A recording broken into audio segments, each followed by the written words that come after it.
Welcome back to the Phantom Beano Super Show, where it is 12 a.m. as I am recording this, and I am very, very tired. But enough about me, let's talk ROM hacks.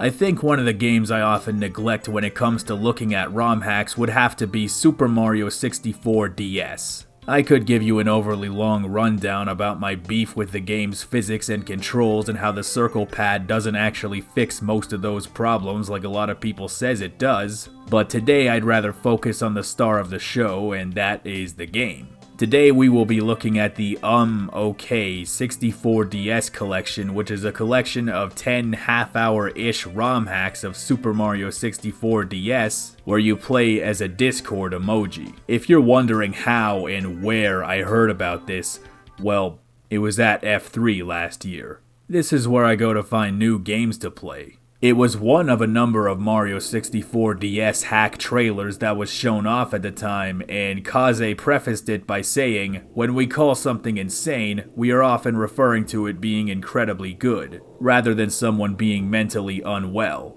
With these trailers, I will let you guys decide which meaning of insane I'm using." Well, now that I've played through all 10 episodes of OK 64 DS, let's just say I've made up my mind.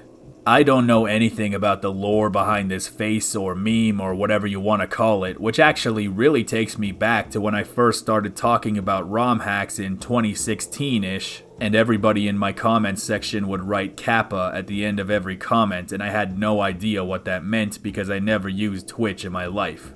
Games like this sometimes make me feel like I'm losing my mind, the way I imagine my parents would feel if they ever tried to play Metal Wolf Chaos. The premise of the game is that you are OK number 69420 or 42069, I honestly don't remember. Your goal is to stop the evil OK until it isn't, because there are actually several main villains who are all powerful and can manipulate and transcend time and space.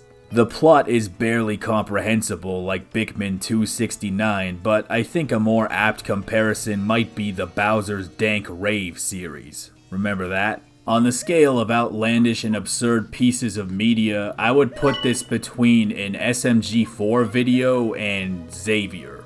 The first thing you'll notice about this game is that everything has been replaced with a Discord emoji.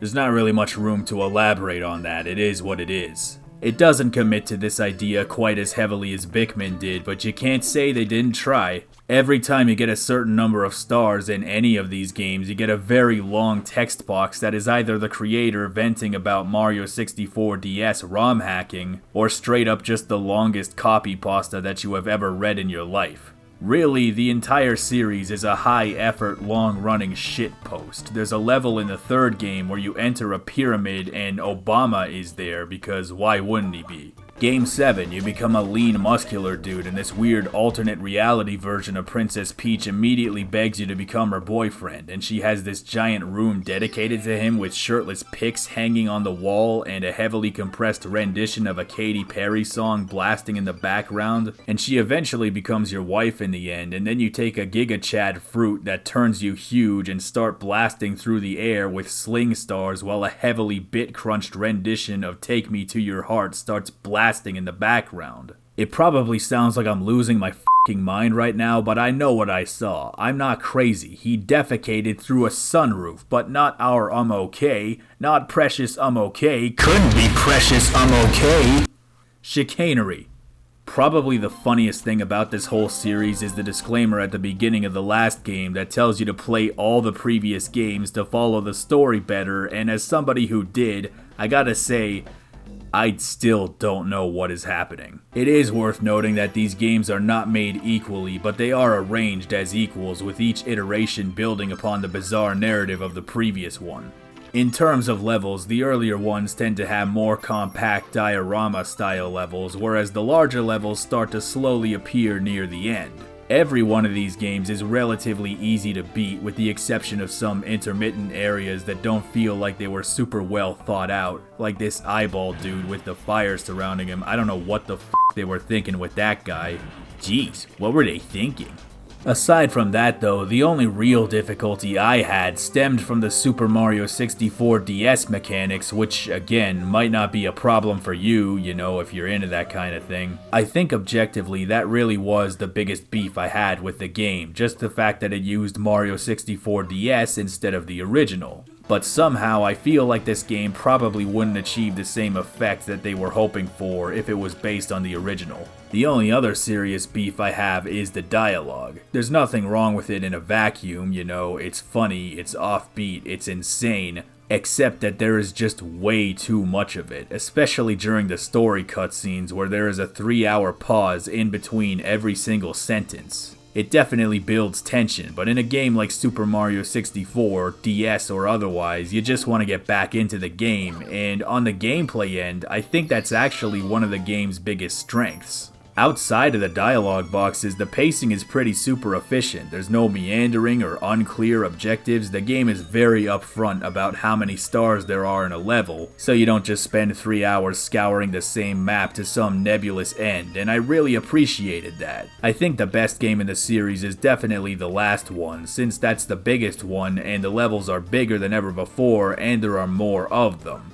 I especially love this 16-bit land where you're collecting dragon coins and climbing up vines and shit. I was also a big fan of Part 9, which has a completely different gameplay dynamic. In this game, there are only 4 levels with 1 star each, except that star requires you to collect 100 purple coins. Sounds simple enough, but there's a catch. While you're trying to collect these things, the toxic atmosphere of the world is slowly killing you, and since the only way to get your health back is to collect the coins, you have to strategically space them out and always leave a couple behind in case you need to backtrack in a pinch, or else you'll suffocate because you won't get them in time. Which is honestly a really great mechanic. For a series whose gameplay is otherwise defined by relatively straightforward and simple missions, this is something that is surprisingly new and inspired, while also remarkably uncomplicated. I wouldn't mind seeing something like this again. In terms of visuals, the game is mostly on par with the original, but there are some intermittent moments of prettiness that aren't there in 64 DS. This game's existence is very ironic. I know I've compared it to Pikmin a lot, but much in the same way, it is absurdly goofy on the front end, but you can tell pretty clearly that the people making it were not only having fun, but genuinely and honestly did care about what they were doing. The bizarre story told through elaborate cutscenes is proof enough of that. They didn't have to go to the trouble to make those, but they did anyway. It's not perfect, but if you're in the mood for something flat out goofy and bizarre, you'll probably get a couple of laughs out of this one. And remember to pay very close attention to the story because it is insane. I'll let you figure out which meaning of the word insane I'm using. And speaking of insane, tomorrow's video is really insane because we're going to be revisiting one of the most bizarre ROM hacks I have ever been a witness to for the 3rd and final time. Thank you so much for watching my video.